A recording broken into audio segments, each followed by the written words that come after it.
By the people நேயர்களுக்கு வணக்கம். இன்னைக்கு நம்ம பார்க்க போகிற டாபிக் என்னன்னு பார்த்தோம்னா, விஜயை பார்த்து திமுக அரசு பயப்படுகிறதா அப்படின்ற ஒரு கேள்வி வந்துட்டு நிறைய பேர் கேட்டுட்டு இருக்காங்க. எந்த விதத்தில் அவங்க பயப்படுறாங்க அப்படின்ற விஷயத்தில் நம்ம இப்போ இன்னைக்கு கொஞ்சம் தெளிவாக பார்ப்போம். அதாவது தமிழ்நாட்டில் 6ல் ஒரு வாக்காளர் இளைஞராக இருக்காரு. அதாவது ஜென்சி வாக்காளர்கள் அப்படின்ற ஒரு புள்ளி விவரம் சொல்லுதுங்க. அந்த ஜென்சி வாக்காளர்களை தான் விஜய் அவர்கள் தொடர்ந்து டார்கெட் பண்ணி பேசிட்டும் வராரு. அவர் சுற்றுப்பயணம் சென்ற அந்த கிட்டத்தட்ட ஒரு 6-7 மாவட்டங்கள், கரூர், நாகை, திருவாரூர், திருச்சி, இந்த மாதிரி ஒரு 6 மாவட்டங்களுக்கு அவர் சுற்றுப்பயணத்தை மேற்கொண்டார். அங்கே அவர் கூட்டிய அந்த ஜென்சி கூட்டம், இல்லை இளைஞர்களோட கூட்டம் ப்ளஸ் பெண்களோட கூட்டம், அந்த கூட்டம் வந்துட்டு திமுகவுக்கு ஒரு பதட்டத்தை உண்டாக்கியிருக்கு அப்படின்ற ஒரு கூற்றும் இங்கே பேசப்பட்டுட்டு வருதுங்க. அது ஏன், எப்படி அப்படின்றத இப்போ பார்க்கலாம்.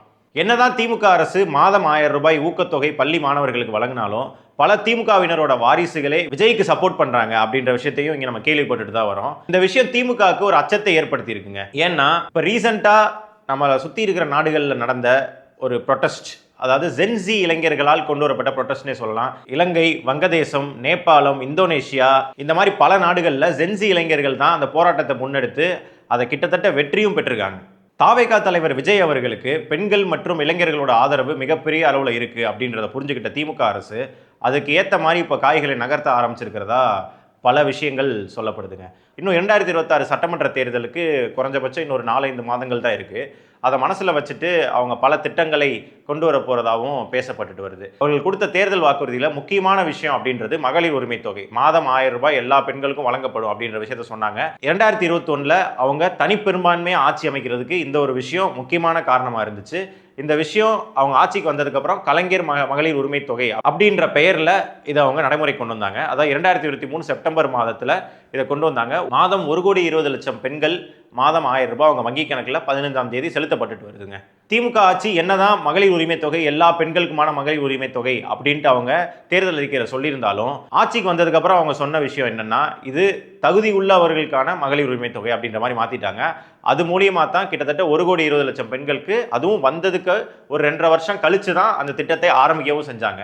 இப்போ பல பெண்கள் அவர்களையும் தங்களை அந்த உரிமை தொகை திட்டத்தில் இணைச்சிக்கிறதுக்கு பல முறை கோரிக்கை வச்சும் திமுக அரசு கண்டுக்காம இருந்துச்சு. பட் இப்போ அவங்க என்ன சொல்லியிருக்காங்கன்னா, டிசம்பர் 15ஆம் தேதியிலிருந்து மிச்சம் இருக்கிற பெண்களுக்கும் அந்த மகளிர் உரிமையை கொடுக்கப்படும் அப்படின்ற விஷயத்தை சொல்லியிருக்காங்க.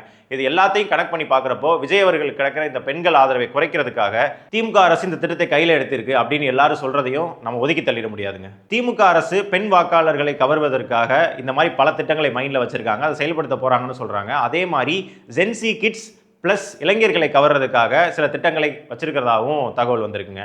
அதாவது என்னன்னா, விலையில்லா லேப்டாப் அப்படின்ற விஷயத்தை அவங்க திரும்பி அறிமுகப்படுத்த போறதா தகவல் சொல்லப்படுது. அதாவது 2011ஆம் ஆண்டு செல்வி ஜெயலலிதா அவர்களால் தேர்தல் அறிக்கையில் சொல்லப்பட்ட விஷயம் தான் இந்த விலையில்லா லேப்டாப். அவங்க ஆட்சிக்கு வந்ததுக்கு அப்புறம் 2011 இருந்து 2020 வரைக்கும் அந்த விலையில்லா லேப்டாப் 12th படித்து முடிக்கிற எல்லா மாணவர்களுக்கும் கொடுக்கப்பட்டு வந்துச்சு. ஆனால் 2020 கோவிட் சமயத்தில் நிதி நெருக்கடி காரணமாக அந்த திட்டம் ஒத்திவைக்கப்பட்டுச்சு. அது அப்போ இருந்து செயல்படுத்தாமே இருந்தாங்க. ஆனால் இப்போ திமுக அரசு கடைசி பட்ஜெட்டில் என்ன சொல்லியிருக்காங்கன்னா, திரும்ப அந்த விலையில்லா லேப்டாப்பை நாங்கள் கொடுக்க போகிறோம். இந்த தடவை என்னென்னா, பாலிடெக்னிக், பொறியியல் கல்லூரி, மருத்துவக் கல்லூரி, அது இல்லாமல் இந்த அரசு உதவி பெறும் கல்லூரிகள், இது எல்லாத்துலேயும் இருக்கிற யூஜி படிக்கிற கடைசி இயர் மாணவர்களுக்கு எல்லாத்துக்குமே இந்த விலையில்லா லேப்டாப் கொடுக்க போகிறதாகவும் தகவல் சொல்லப்படுது. இது அரசு கல்லூரி மாணவர்களுக்கு மட்டும் இல்லாமல் தனியார் பள்ளியில் படிக்கிற, அதாவது தமிழ் புதவன் திட்டத்துக்கு கீழே படித்த மாணவர்கள், புதுமை பெண் திட்டத்துக்கு கீழே படித்த மாணவர்கள், அது மட்டும் இல்லாமல் 7.5% ஒதுக்கீட்டுக்கு போய் இதில் படிச்சிருப்பாங்க அந்த பிரைவேட் காலேஜஸில், அவங்களுக்கும் இந்த லேப்டாப் கொடுக்கப்படும் அப்படின்றதையும் தமிழக அரசு சொல்லியிருக்கு. அது மட்டும் இல்லாமல் ஹெச்பி, டெல், ஏசர் இது போன்ற லேப்டாப் கம்பெனிகள் எல்லார்கிட்டையும் 10 லட்சம் லேப்டாப்புக்கு மேலே வாங்கி தயார் நிலையை வச்சிருக்கிறதாகவும், இந்த டிசம்பர்லேருந்து ஏப்ரலுக்குள்ள முதல் கட்டமாக தேர்வாகியுள்ள மாணவர்கள் எல்லாத்துக்குமே இந்த லேப்டாப் கொடுக்கப்படும் அப்படின்ற விஷயமும் சொல்லப்படுது. இதில் உதயநிதி ஸ்டாலின் அவர்கள் இளைஞரணி கூட்டத்தில் என்ன சொல்லியிருக்காருன்னா, நம்ம ஒரு நிர்வாகிகளும் தங்கள் கட்டுப்பாட்டில் மினிமம் 50 வாக்காளர்களையாவது வச்சிருக்கணும். களத்தில் எப்படி சுறுசுறுப்பாக செயல்படுறீங்களோ அதே மாதிரி சமூக வலைதளங்கள்லையும் நீங்கள் ஆக்டிவாக இயங்க வேண்டும் அப்படின்ற விஷயத்தையும் சொல்லியிருக்காரு. அது மட்டும் இல்லாமல் இப்போ இருக்கிற இளைஞர்கள் நிறைய பேர் எந்த கட்சியில் போய் சேர்றது அப்படின்ற விஷயம் தெரியாமல் இருக்காங்க. அவர்களை பேசி திமுகவில் இணைக்கிறதுக்கு நீங்கள் எல்லா முயற்சிகளும் எடுக்கணும். இதை நான் வெறும் தேர்தலுக்காக மட்டும் சொல்லலை, எதிர்காலத்தில் இளைஞர்கள் தான் மிகப்பெரிய சக்தியாக இருப்பாங்க அப்படின்றத வச்சு சொல்கிறேன் அப்படின்ற விஷயத்தையும் சொல்லியிருக்காரு. அது மட்டும் இல்லாமல் திமுகவை வாழ்த்துற செய்தியை மட்டும் நீங்கள் ஷேர் பண்ணக்கூடாது, திமுகவுக்கு எதிராக வர்ற செய்திகளும் நீங்கள் படித்து அதற்கான பதில்களையும் நீங்கள் தேடணும் அப்படின்ற விஷயத்தையும் அவர் அந்த கூட்டத்தில் பேசியிருக்காரு.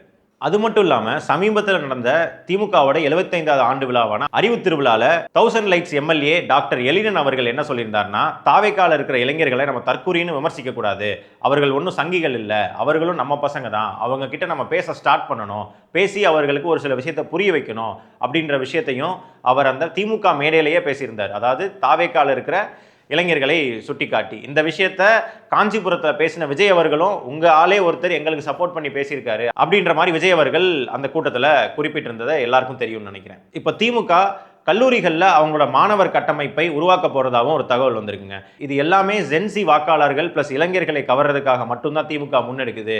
இதுக்கு முன்னாடி அவங்க இந்த மாதிரி விஷயத்தை எதுவுமே செயல்படலை. இப்போ விஜய் அவர்கள் வந்ததுக்கான தாக்கம் தான் இது. தாவேக்கா பக்கம் எல்லா இளைஞர்களும் பெண்களும் போறாங்க அப்படின்ற பயம் திமுக இருக்கு அப்படின்ட்டு இந்த விஷயத்தை அரசியல் விமர்சகர்கள் மற்றும் அரசியல் பத்திரிகையாளர்கள் எல்லாரும் இந்த விஷயத்தை சுட்டி காட்டுறதால திமுக இதை ரொம்ப சீரியஸாக எடுத்துக்கிட்டு இதை ஒர்க் பண்ணுறாங்க அப்படின்ற விஷயத்தை பார்த்துக்கலாம். நீங்கள் கமெண்ட்டில் சொல்லுங்கள், உண்மையாகவே இளைஞர்கள் மற்றும் பெண்கள் யார் பக்கம் இருக்காங்க அப்படின்ற விஷயத்தை இன்னொரு வீடியோவில் சந்திப்போம். நன்றி, வணக்கம்.